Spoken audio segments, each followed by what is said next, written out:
Oui, donc hier soir, on a reçu une circulaire de la DGS à 22h30 qui nous a expliqué en fait que cette semaine, on ne pourrait pas effectuer de commande de flacons AstraZeneca, donc pour la vaccination, auprès de nos pharmaciens, parce qu'il y avait trop peu de doses et que ces doses qui nous étaient destinées en premier lieu vont être données aux pharmaciens. Ce qui nous semble être une aberration, puisque nous, on avait prévu déjà des rendez-vous pour nos patients que l'on va devoir annuler, voilà, et que ça nous semble stupide. Vous avez déjà commencé la vaccination, hein? Tout à fait, on a déjà commencé la vaccination dès le lendemain de la campagne. Hein. Dès le lendemain, ici, on a commencé à vacciner 10 personnes tout de suite, en fait avec les 10 seules doses que l'on avait à ce moment-là.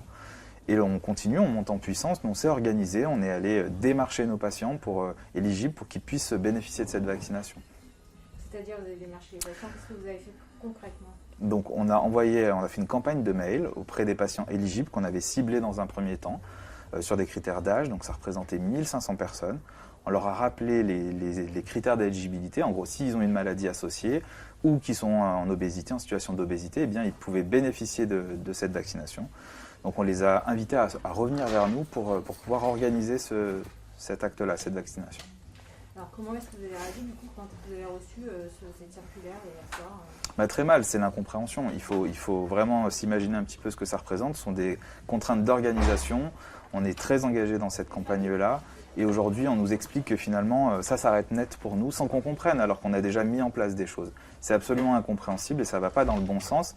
Et puis ça s'inscrit dans une semaine un peu particulière où il y a eu vraiment du bashing autour des soignants. Et il y a vraiment une séquence médiatique qui est très très mal vécue par la profession.